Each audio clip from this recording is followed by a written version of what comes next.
तर हाय, मी आहे नीलम. तर मला आज चिकनची भाजी बनवायची होती, म्हणून मी चिकन तर घेऊन आले होते. आणि मी आता पीठ मळायला घेतलं आहे. पीठ मळून झाल्याच्या नंतर तुम्हाला मी पीठ मळून झालं आहे माझं. आता मी भाजीची तयारी करणार आहे. मी कांदा घेतला आहे कापायला. आता चांगलं पीठ मळून घेतलं आणि झाकून ठेवलं आहे. आणि कांदा टाकला आहे मी परतायला. आणि खोबरं घेतलं आहे. आता खोबरं चांगलं कापून घेतलेलं आहे, ते पण टाकलेलं आहे फ्राय करायला. मसाला तयार आहे माझा. तर काढून घेते मी तव्यावरून आणि कोथिंबीर टाकून मस्त बारीक वाटून घेणार आहे. तोपर्यंत काही जणी मला असं म्हणतात, पण माझ्या चपात्या चांगल्या नसतात, फुगत पण नाही. आणि चपात्या माझ्या चांगल्या होत नाही. तर बघा, माझा स्वयंपाक खूप चांगला असतो आणि चांगला आहे. आणि चपात्या पण मला गोल येतात.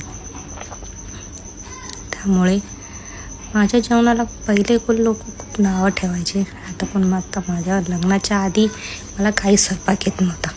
आणि आता मी असा स्वयंपाक करते. तर सगळा स्वयंपाक मीच करते. पुरणपोळी, चपात्या. बघा, मी आता चिकनची भाजी कशी करणार आहे. सगळा मसाला वाटून घेतलेला आहे.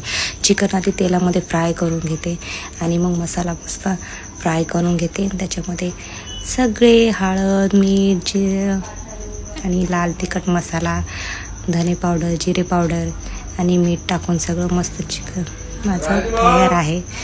बघू शकता तुम्ही.